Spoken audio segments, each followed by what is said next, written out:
4 দিনের ব্যবধানে চট্টগ্রামে আবারও ঘটল তেলবাহী জাহাজে আগুনের ঘটনা। এবার বন্দরের বহির্নোঙরে থাকা রাষ্ট্রীয় মালিকানাধীন বাংলার সৌরভে আগুন লেগে এক নাবিক নিহত হয়েছেন। জীবিত উদ্ধার করা হয়েছে 47 নাবিক ও ক্রুকে। এ ঘটনাকে নাশকতার সন্দেহ করে 8 সদস্যের তদন্ত কমিটি গঠন করেছে বাংলাদেশ শিপিং কর্পোরেশন।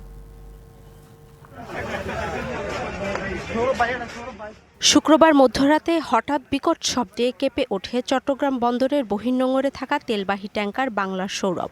ঘুমন্ত নাবিকরা জেগে দেখেন জাহাজের সামনের অংশে আগুন ছড়িয়ে পড়েছে। পুরো জাহাজে বাজতে থাকে ইমার্জেন্সি সাইরেন। উদ্ধারকারী দল পৌঁছানোর আগেই আতঙ্কিত নাবিকদের বেশ কয়েকজন সাগরে লাফিয়ে পড়েন। পরে নৌবাহিনী ও কোস্টগার্ডের সদস্যরা 48 নাবিককে উদ্ধার করেন। এর মধ্যে সাদিক নামে এক নাবিক চিকিৎসাধীন অবস্থায় মারা যান। 48 জনের মধ্যে 48 জনকে পাওয়া গেছে।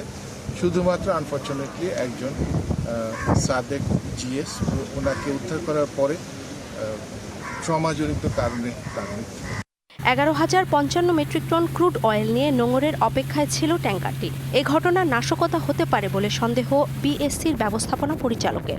ঘটনা তদন্তে গঠন করা হয়েছে 8 সদস্যের কমিটি।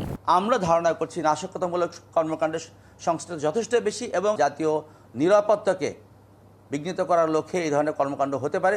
আমরা 8 সদস্যের বিশেষ করে মেরিন এক্সপার্ট দিয়ে এবার একটা কমিটি ফর্ম করেছি। এই ঘটনা কেন হয়েছে এবং এর পিছনে কারা আছে এটা বের করা অত্যন্ত অপরিহার্য। এর আগে গত সোমবার বাংলার জ্যোতি নামে আরেকটি অয়েল ট্যাঙ্কারে আগুন লেগে 3 জনের মৃত্যু হয়। 4 দিনের ব্যবধানে 2টি জাহাজে আগুনের ঘটনা জন্ম দিচ্ছে নানা প্রশ্নের। DBC news desk.